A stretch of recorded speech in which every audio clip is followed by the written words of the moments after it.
right, guys, welcome to Keeping It Real. I'm here with my boy Jermaine Lindsay, man. Y'all see the stripes? Y'all see the stripes? Oh Lord. Yeah. Yeah, man. This is my good friend, man. We go way back, and I was there with him for this whole journey. Him becoming a pilot and even going further to becoming a captain. He's going to tell you about that, right? But I've been there along the way, and the thing is, it hasn't been a smooth road, right? No. And you know what, Jay? That's what I want people to hear, right? Like, let's start from the beginning then. Like, what made you decide that you wanted to become a pilot? Good question. As far back as I can remember, I wanted to be a pilot. I grew up in a place called Brixton, which is it's in London, UK, and it's right in the flight path to Heathrow Airport. So probably from 5 o'clock in the morning until midnight, airplanes just flying over all day. And I remember looking up and saying, "What's that? What's that?" And then I start to recognize the airplanes by their bellies, because I'd go and we didn't have internet at the time. We had magazines, so I'd look at the magazines and I'd match the bellies of the airplanes, and then I probably didn't know that I wanted to fly airplanes until my first flight ever, which was on the British Airways flight to Barbados, 747-200. And me and my sister got invited up to the flight deck. Those times you could still go on the flight deck. Yeah. Not anymore, unfortunately, but yeah, we went up there and then they opened the door and I saw the three pilots at the time. And I just looked at that and I said, right, that's me. And never changed my mind since. I think I was about 9 or 10. Oh, really? Yeah. 9 or 10. Okay. Yeah. And then from then you just like, all right. So when you saw that, you were like 10 years old, and you said, all right, that's what you want to be. So then what did you do to get yourself on the path of going in that direction? I had no idea how I was going to do it. I didn't know anyone that was a pilot, especially a black pilot. My family, friends, everyone, everyone I said that I wanted to be a pilot to, they were like, oh, well, there's no black pilots, They're all usually these old white men from the Air Force. And I didn't hear any of that. It just went through one ear and came out the next. And I just engrossed myself in it. My parents bought me a flight simulator. And yeah, listen, hey guys, listen. I was there. Like, I would go over to his place, right? And when I get there, he would open the door and like, hey, bro. And then he's just gone and sit down in front of the computer and doing the simulation. And I used to watch it. The thing is, look, I wanted to be a pilot too. We both did. He went on and did it, right? I kind of went in a different direction because my parents, and actually I'm not going to say that here anyway. Love you, mom and dad. But, he went on to do it, and he used to be on this thing for hours, man, hours. Yeah. Like, he had the whole setup, right? All through the night. All through the night. Crazy. So then you were on the simulator, you started to get really good at that. What was the next thing? Like, did you talk to anybody then to ask them, like, all right, what you need to do and stuff? Not up until, actually, I was very, very lucky.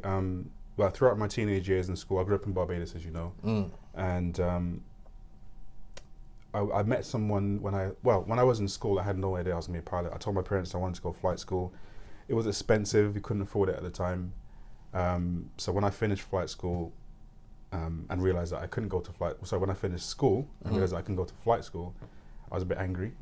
I started to rebel a bit, grew my hair out, plaited my hair, and just did my own thing. And it came to a point that I couldn't get rid of this passion for flying. So I said to my mum, look, I'm going back to England. I'm going to go do my A-levels. I didn't pass maths and physics in school.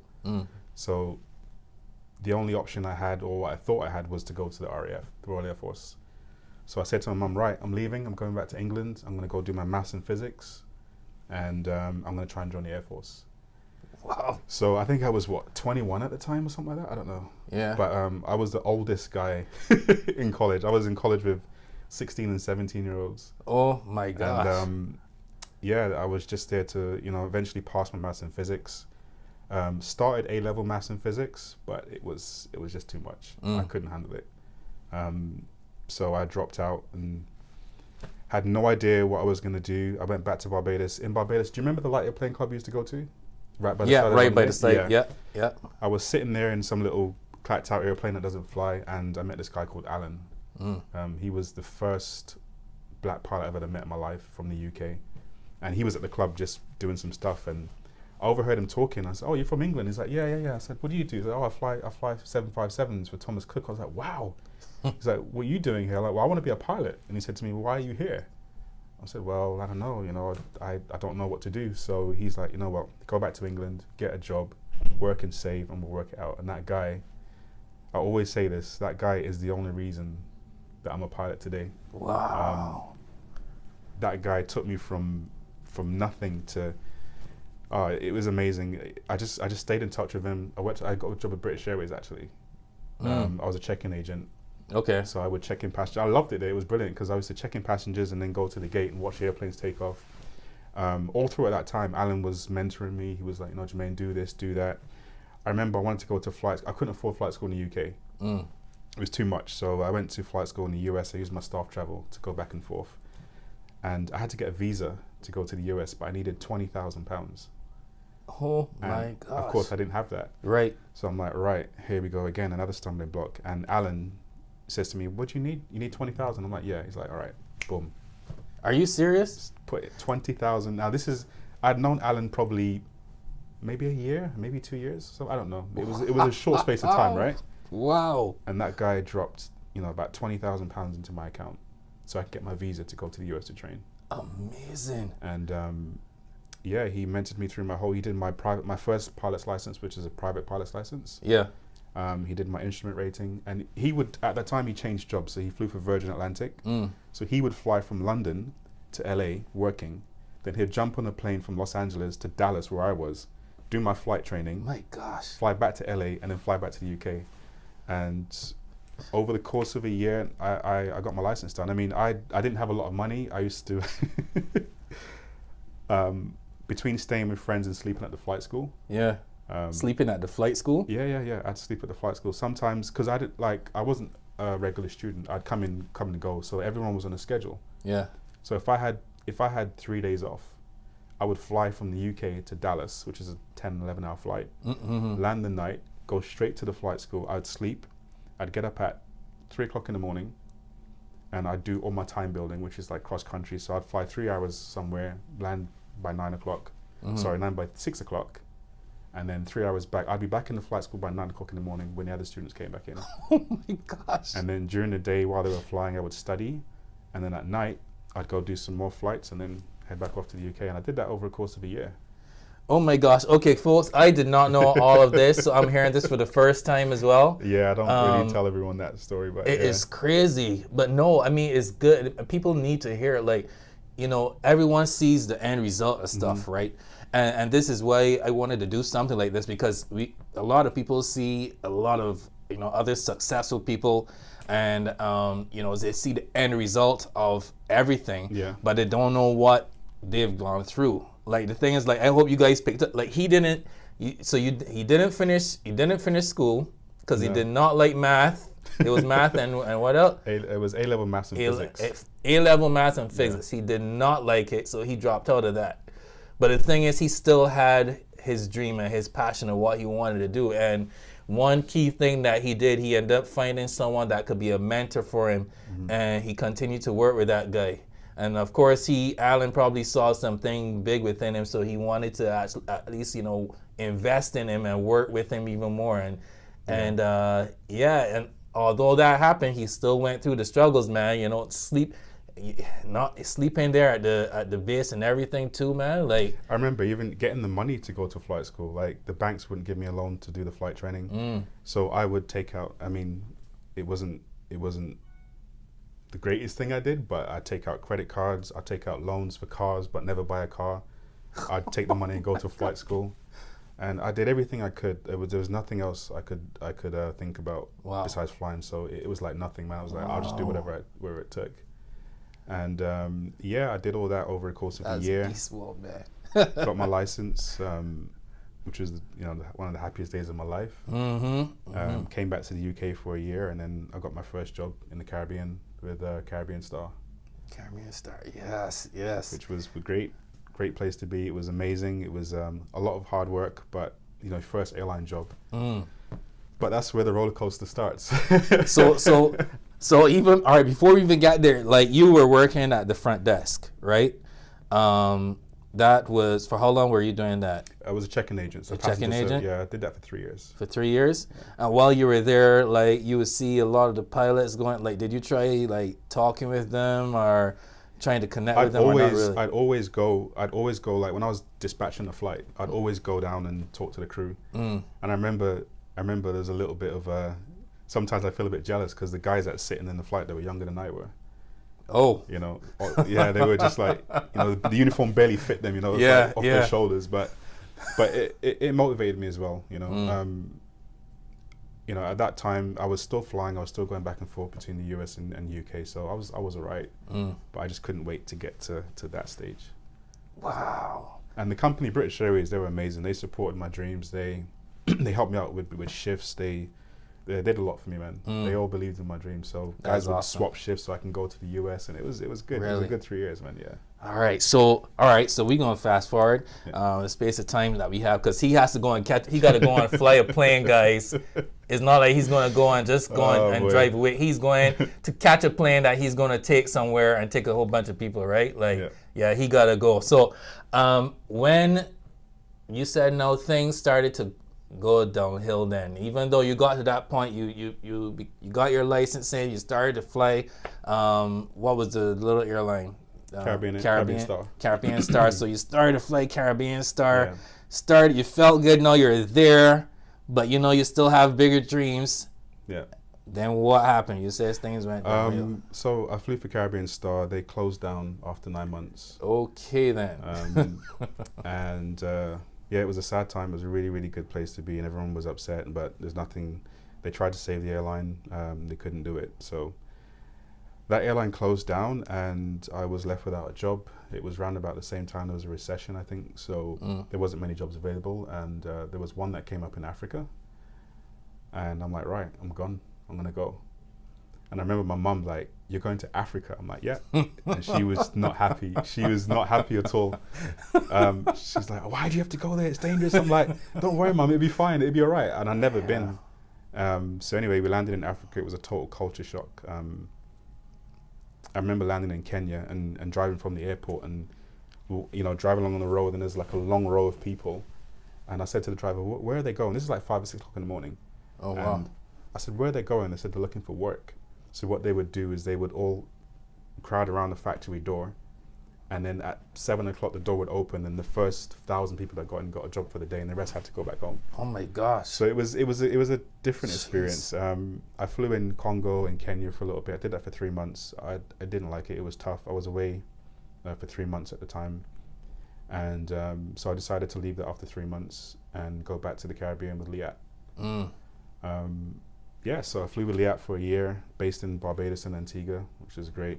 Yeah. But I always wanted to do more, to fly bigger airplanes. So I left Liat with the intention to go fly for a company in Europe called Air. And 3 months after I joined Air, got laid off. Oh my gosh. Got laid off. That's twice. Well, actually, no, you didn't get laid off. So the first one, the company that closed down, you were out of the job, and then you got with this new company, and now you got laid off there. So you're out of the job twice again, right? Twice, yeah. And now, so you're out twice. How did you feel at that point? You were like... I don't know how I felt. I just knew that I was going to get another job. Right. Like, I just needed to go fly. So I did everything I could. I was looking for jobs. I would have gone anywhere in the world to fly. But that was probably the toughest part of my career, because it took me a year and a half to find another job. What? A year and a half. Yeah. Wow. Of a year and a half of applying, of everything. But you would think that airlines are looking for pilots like crazy. Like you think that you should get on. Not in that time. There wasn't. I do believe that was around. We were just recovering from a recession. A lot of airlines were shrinking, and there was just no work. So I remember I went back to England. I was in Barbados for about a year, and I'm like, okay, well, I'm going to go back to England and get a job. and start the ball rolling again. And I went to, I remember applying for jobs and nobody would hire me. I applied for jobs in shops, in department stores, and they look at my resume and they're like, "You're a pilot." I'm like, "Well, I was a pilot. Yeah. Why do you want to work here?" And I'm like, "Well, I got to convince this guy that I really want to work. Well, you know, it's a big company, House of Fraser. You know, I'm just looking for a bit of stability." And he's like, "But you're not going to stay." And I'm like, "Well, yeah, you're right. I'm not going to stay." They all know that. But what do you want me to do? So I'm like, okay, clearly this isn't working. So I took the pilot thing off my resume and I had a big gap in there. Wow. So the next question was, well, what have you been doing for the last 2 or 3 years? Oh my god. Have you been in jail? Or I'm like, well, that it didn't work either.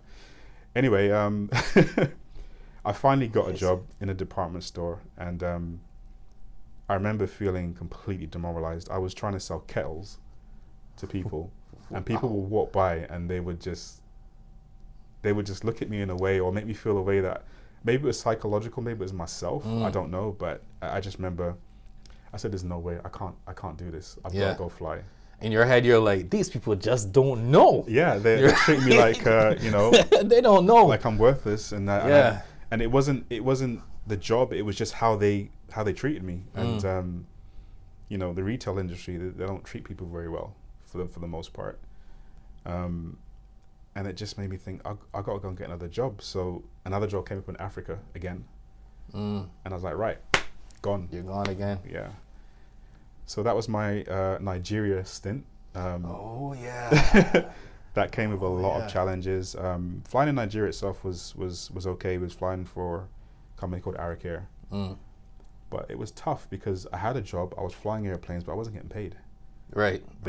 My salary was late, 2 months, 3 months. You know, it was just on and off, and over a period of 5 years, I was trying to maintain my life and going to work. Yes, I'm flying airplanes, but I can't pay my rent. Yeah. So it was really, really tough over a period of 5 years, and I was looking for jobs everywhere. I came to Canada in 2012, and nobody would hire me because I didn't have Canadian experience. So that was it was tough. It took me 3 years to get a job here in Canada. So you, even through all this time, then you went through a good amount of periods where you didn't have money coming in. No. You couldn't pay rent, all these things, and you know that this was the dream that you always wanted to do, but you didn't picture all this stuff happening. It was bittersweet because I was still flying airplanes, so I was happy to go to work. Still happy, but then I had to live. I wasn't getting paid, so but yeah, it was definitely not how I imagined it. But yeah, so finally in 2015, I got offered a job at K.I.R Regional here in Canada, and that pretty much changed my entire career. Wow. You know, everything that I thought about flying in aviation was here. You know, flying in North America, flying in winter, snow, you know, flying in, it was everything that I imagined was here. Yeah. And I became a captain pretty quickly, about a year and a half. A year and a half. Oh Yeah. my gosh. And listen, guys, look, like, people don't know what you went through to even get to that point. Like, you've gone through, like, you know, you had to do exams, you know, studying late nights. You've gone through periods where, you know, you actually thought you were going to be, because I think you wanted to get a job with Air Canada. I remember that then too. Yeah. And then like they turned me down. Like they turned you down, right? And actually, like, you know what you told me about, I want people to hear how like that went, because you had an interview. I had an interview with so I was about I'd say just under 2 years with K.I.R Regional, and I had an opportunity to interview with Air Canada. Well, it wasn't even an interview, it was a telephone interview. And they wrote me a letter back about 2 weeks ago, and they said, we've considered your skills and qualifications and determined we're unable to offer you employment. Oh my gosh. And that was a bit of a crushing blow. And I got, you know, I was upset. I was a bit salty, so to speak. But I was still in a good place. I was still flying for K.I.R Regional. I was the captain here. And I was still pretty happy with my flying, but I know I needed to move on eventually. And you know, I've got a good network of friends here who kept me going, and they said, you know, Jermaine, don't worry, just keep going, keep applying. And to be honest, I didn't believe it myself. I'm like, they're not going to hire me. They're not going to take me. They've told me no. Yeah. Like, how much better qualified can I get now? Yeah. Yeah. Shortly after that, I got offered a training position with Sky Regional. So I trained new pilots and new captains. And I was ready to leave. I was ready to move on to the next thing, but I didn't necessarily want to leave Canada. And to be honest, I stopped believing in the Air Canada dream. Yeah. But all my friends didn't. Yeah. Yeah. You know, I've got a network of friends. I call them the council, and they're like, you know, Jermaine, don't worry, it's gonna happen. And I'm like, yeah, okay, all right. I've seen this before. Yeah. Yeah. And yeah, just out of the blue, I told management that I wanted to leave. They knew I've applied to different airlines, and just out of respect, you know, because they've been good to me, I wanted to let them know. And shortly after that, I got a surprise telephone call from Air Canada. Well, all right, before you even get there, because that's what I'm really excited about. But I also want to go back to when you were about to be captain, because I remember, look, he was sending me screenshots of his exam results. Like I remember that. I remember that, right? And so you were studying your butt off, like so you knew that you wanted to be a captain, right? And like that whole process, like how much studying you had, because you had to study but still do some flying as well, right? So during that period, like even coming up for the exam, like how did you feel going into it? Like you knew that, hey, you know what, I'm gonna go and kill this exam, man. There's always an element of I hope I pass this, but throughout my whole career, I've always over-prepared, I've always over-studied. And I've always done really well. And as much as I've done well, I still don't think the next time I'm going to do well. I'm always thinking, oh, well, I hope I pass, and then it ends up, you know, blow it out the water. But it was a lot of work. It was my first captain job. And it was just, I don't want to say it was enjoyable. The flying was enjoyable, but the not knowing, the uncertainty wasn't comfortable at all. Right, yeah. Because you were the first. I remember when I looked at the work and I'm like, oh, this is all the captain stuff I have to do. I just want to go back as a first officer and go fly. You know, I don't want to deal with this stuff. But no, my instructors are really good, and they all just said, you know, keep your head down, work hard, Jay. Yeah. Keep doing just do what you've been doing for the last year and a half. And you did it. And I did, yeah. So now Air Canada called you, like you were surprised by that? Yeah, I didn't expect them to call. I didn't I reapplied through the system, but never really pushed it. Never expected them to call. And so when they called, I'm like, well, what do you want? You know, like you just come to tease me again. And they're like, yeah, we'd like to invite you for an in-person interview. And I was like, okay, fine. So this, I want to explain my story about my Air Canada interview because it was interesting. I wasn't really into it because I didn't believe they were ever going to hire me. So I got the email with a bunch of things to do, and I looked at it and I was like, oh, all right. So I was flying, I was working, I was training, and I remember, so the interview was supposed to be, well, I got the email saying that my medical would be on the 25th. So I assumed that my interview would also be on the 25th. And about maybe a day before, I looked at the email again, and it said that my interview was going to be on the 24th. Oh my gosh. And I had a whole bunch of things to do. So obviously I panicked a bit and I was like, oh no, I've got to go and do these things. I had to fly to Ottawa, pick up my logbook, my suit, fly back to Toronto, fill it out, go find my school documents all in one night. Oh my gosh. And I remember thinking, this is just stupid. Like, this is just not going to work. I'm just going to not go to the interview. I'm just going to tell them, look, I'll reschedule or cancel, because I didn't believe they were going to give me the job. I remember I got back home about 11 o'clock that night, and I was doing all my documents and everything. I picked up my suit from Ottawa, and I picked up 2 pieces of the wrong suit. So I had a dark grey top and a light grey bottom because I mixed the suits up. Yeah. And I'm like, this is just crazy. So anyway, I went to sleep. I got home at 11 o'clock that night, and I worked up until 5 o'clock that morning. Good grief. And the only reason why I stopped at 5 o'clock is because I had to get at least 1 hour sleep, because I had to leave the house at 6 o'clock to go to the interview. That's crazy, man. So I had a mismatching suit. 1 hour sleep. Oh my gosh. My eyes are red. And I'm driving to this interview, just like nodding my head, thinking, this is crazy. I was going to pull off the road and just call them and say, look, I can't do this. This is stupid. But something just said, just keep going. Just if they're going to say no anyway, it doesn't matter. Just keep going. And I went there, and there was me and this other guy, and I'm sat in the chair drinking as much coffee as I can. I'm not a coffee drinker. Everyone knows that. And I'm like, right. So there's two things you could do, either the interview first or the psychometric test first. Now, the psychometric test is 300 questions of just psych eval questions.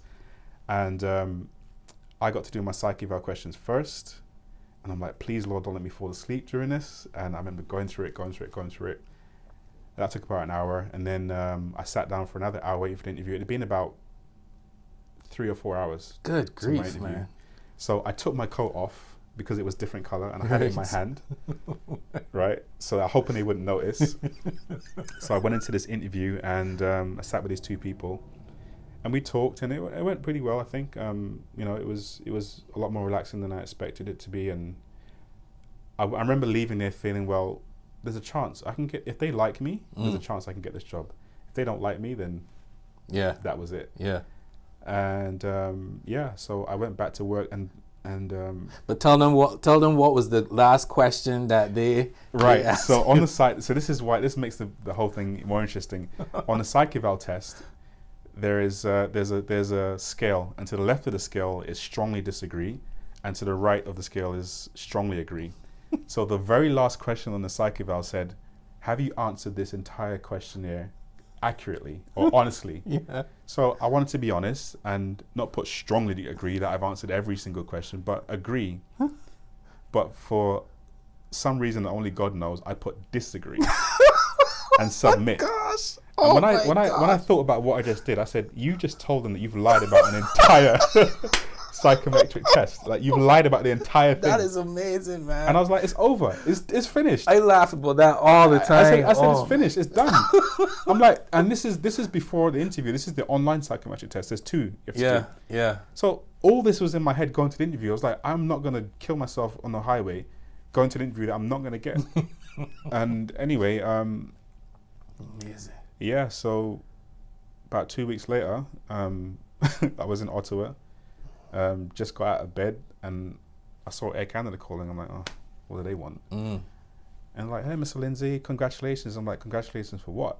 Oh my gosh. Like, yeah, we'd like to start, you'd like to start. And this, I was like, oh, okay, thank you.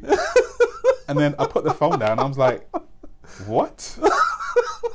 I'm like, I'm confused.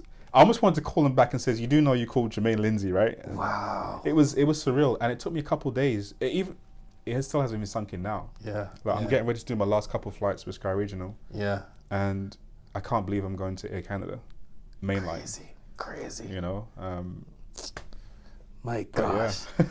I wish we had more time. We're gonna have to do this again, guys. He got to go and fly his plane, right? But yeah, man, I hope it helps. I hope it helps some of you guys. Look, he told you guys from straight up, you know, he didn't finish, you know, doing the math and the physics and stuff. He got out of school and everything, but that didn't stop him, man. And that's something I want to tell you guys. Like, it doesn't matter. He had a passion. He had something that he wanted to go after and go and do. And he wasn't going to allow anything to stop him. Like, he was going to go all out, and that's what he did. And now he's gotten to the point where he's going to fly his favorite one of them, Air Canada. I know he has some other bigger visions there too, but yeah, British Airways is the dream. But British Airways, you know, hey, you never know, man. You know, you're going after it, but the journey has been good. I'm sure that we get you back on again, because I know people are going to want to probably ask some more questions or hear some more. Maybe they got some pilots that are going to be watching here that are looking to even get into that field. You know, maybe I'll have him on again, and if you guys have any questions, you know, I'll have him have Jermaine answer for you guys, man. Hey. Thanks a lot, man. Been good. It's good to see you again. Good to see you, man. Go and fly your plane. All right, man. I'm going to go and drive my car. Right? Keeping it real, guys. Been good. See you on the next one. Take care, man.